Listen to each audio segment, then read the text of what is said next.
आज्ञा चक्र हमारा बीच में,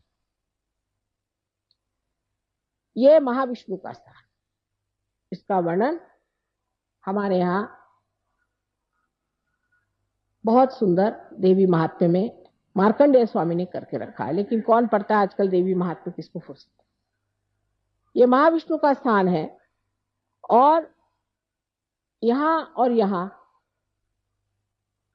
जो दो स्थान हैं उसमें इस तरफ बुद्ध और इस तरफ महावीर जी। अब बुद्ध के लोगों ने भी बुद्ध का हाल खराब कर दिया। उन्होंने कहा था कि आप भगवान की बात ही मत करो, पहले ईश्वर की बात मत करो, कोई मूर्ति की भी बात मत करो, क्योंकि जब तक आत्म साक्षात्कार नहीं होता है तब तक लोग न जाने किस किस चीज को पूजेंगे। कोई भी पत्थर देखा उसको पूजने लग जाएंगे। ये क्या जानेंगे कि कौन सी स्वयंभू मूर्ति कौन सी नहीं। तो पहले आत्म साक्षात्कार, आत्म साक्षात्कार, आत्म साक्षात्कार, इसी को पहले जान। इसलिए लोग उनको कहते हैं वो अनिश्वरवाद थी। ये बात नहीं थी, वो बहुत प्रैक्टिकल आदमी थे। शुरू में हम भी यही कहते थे कि बाबा पहले आत्म साक्षात्कार लो फिर बात करें। लेकिन जैसे महाशय जी को देखा कि ध्यान करते हमें आत्म साक्षात्कार नहीं चाहिए, तो आप तशरीफ क्यों ले आए यहाँ तो सिर्फ आत्म साक्षात्कार का काम है और कोई। यही बुद्ध ने कहा था कि आप पहले आत्म साक्षात्कार को लीजिए। पर जब उन्होंने कह दिया कि किसी चीज की पूजा मत करो, कुछ न करो, आत्म साक्षात्कार को प्राप्त हो, तो इन लोगों ने तरह तरह के उसके ढोंग निकाले और उस ढोंग पे चल पड़े। महावीर जी के लिए क्या कहने, वो तो साक्षात भैरवनाथ जी हैं, बहुत बड़ी चीज। एक बार जंगल में ध्यान करते करते जब वो लौटे तो उनका आधा वस्त्र कुंज में फंस गया। आप बुरा मत मानिएगा, लेकिन जिस बात का मुझे बहुत ही बुरा लगता है, क्योंकि वो भी हमारे बेटे हैं, तो उनका जब वस्त्र आधा फट गया और वो आ रहे थे, कहते हैं कि कृष्ण ने ही उनकी परीक्षा ली कि भाई तू तो अवलिया है, तू तो अवधूत, तुझे क्या जरूरत, मेरे पास तो एक भी कपड़ा नहीं, मैं नंगा खड़ा हूं, मेरे लिए तेरा कपड़ा दे दे। तो उन्हें एक क्षण भर के लिए उसको कपड़ा दे दिया। वो तो राजप्रसाद में रहने वाले राजकुमार थे, एक क्षण भर के लिए वो छिपा कर चले गए और अपना कपड़ा पहन लिया। आज देखिए कि उनके क्या क्या तमाशे लोगों ने बना के रखे हैं। एक माँ के हृदय से पूछिए, क्या इस तरह से उनके तमाशे बनाने चाहिए? सारी दुनिया भर में उनको इस तरह से घुमाते हैं और रास्ते पर भी इस तरह से घूमते हैं बेशरम जैसे लोग। ये क्या, उन्होंने, महावीर जी ने ये कहा था, अरे महावीर जी हो जाओ फिर देखा जाएगा। इस तरह की अनेक चीजें लोगों ने की है, जिससे कि मेरा हृदय एकदम कभी कभी लगता है कि इन लोगों के पाप कभी धुलेंगे ही नहीं, जिन्होंने इतनी बड़ी बड़ी महान विभूतियों का इस तरह से अपमान खुले आम पत्थरों पे किया, सीमेंट पे किया, हर जगह कर रहे हैं। इनको कैसे परमात्मा माफ कर सकता है?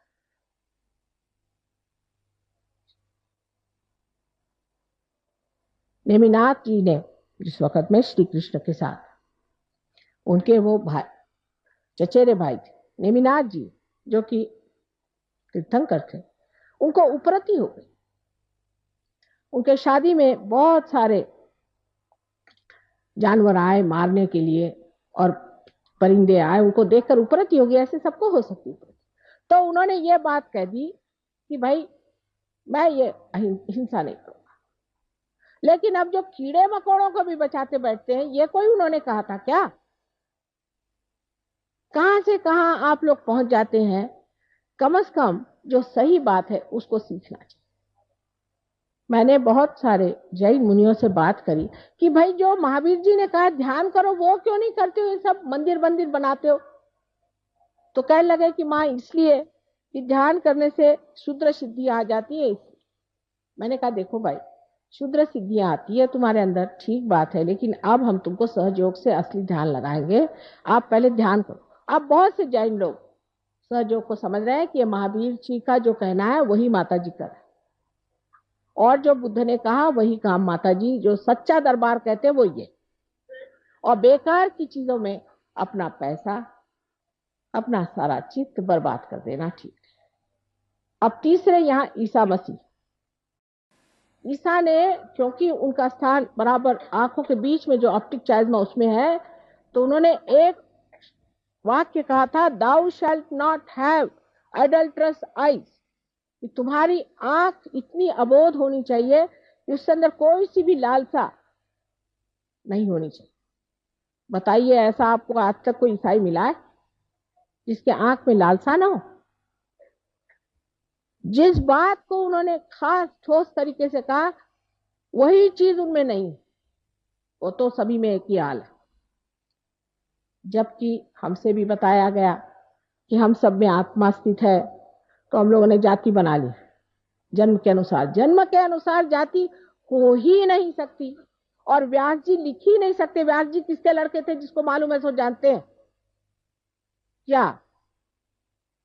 मत्स्यगंधा के लड़के थे ना, एक मच्छियारिन के लड़के थे, शादी भी नहीं हुई। वो व्यास जी क्या ऐसी बात लिखेंगे? लेकिन ये बना दिया कि जन्म से आप ब्राह्मण हैं, ब्राह्मण होना पड़ता है। यही बात मैंने आपसे बताई।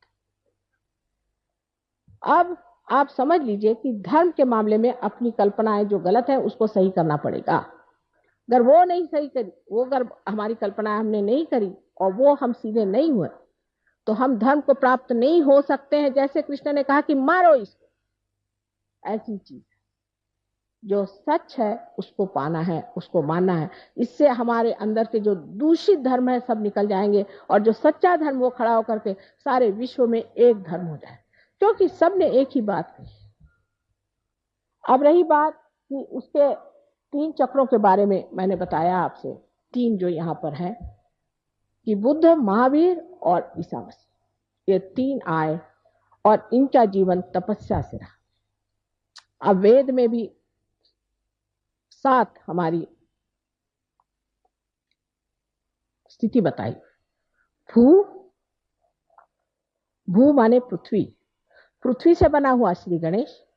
भूर्व अंतरिक्ष बना हुआ ब्रह्मदेव, ब्रह्मदेव ने अंतरिक्ष बनाया। उसका वो सिर्फ जो तत्व है वो कहते हैं भूर्भुव स्वाहा। स्वाहा नाभि चक्र पे होता है, जहां हम सब चीज को खा जाते, जहां अग्नि खा जाती, ये लक्ष्मी नारायण जी का स्थान होता है। भूर्भुव स्वाहा मना, ये मां का स्थान जगदम्बा का। जना, जना इसलिए कि श्री कृष्ण ने जन जागरण का विचार किया, जन में उतरे। और इतना ही नहीं, विराट, श्री कृष्ण स्वयं साक्षात विराट है। सारे जन के अंग प्रत्यंग उनके अंदर है, इसलिए वो जन। और तप, इन तीनों ने तप किए हैं।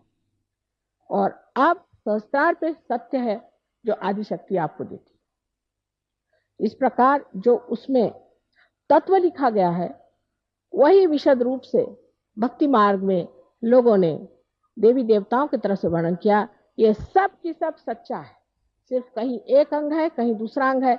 और एक हाथ को कोई लेकर झगड़ा करेगा और दूसरे हाथ को लेकर कोई झगड़ा करेगा, तो उसे क्या कहा जाए? इससे तो दोनों भी हाथ टूट ही जाते हैं और टूट ही गए।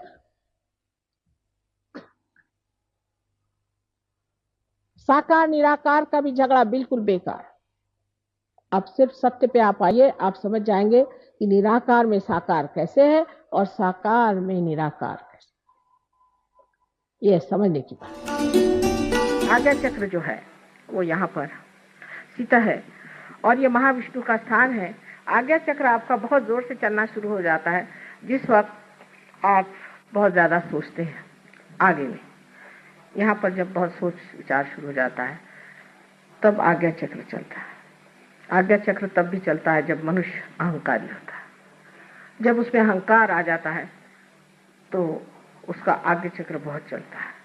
और ऐसा आदमी जब अहंकार के दमन का प्रयत्न करता है तो वो अपने ही छाया के साथ लड़ते रहता है। अहंकार भी अपनी छाया मात्र मिथ्या है, वो कोई चीज है नहीं, तो अपनी छाया के साथ लड़ता है। उससे लड़ते लड़ते जूझते जूझते वो भी थक जाता है। जब वो बहुत थक जाता है तब वो दूसरे मार्ग ढूंढता है, जैसे वो शराब पीने लग जाएगा या किसी और औरतों के घर जाना शुरू कर देगा, भागने के लिए, अपने से पलायन करने के लिए। वो देख नहीं पाता अपने अहंकार को, और ये स्थिति बहुत लोगों की हो जाती है कि वो घबरा जाते हैं अपने अहंकार से कि बाप रे ये कितना अहंकार मुझे खाए दे रहा है। इस अहंकार के कारण भी एक बड़ी बीमारी अब आने वाली है, जो कि मैंने अमेरिका में बताई है।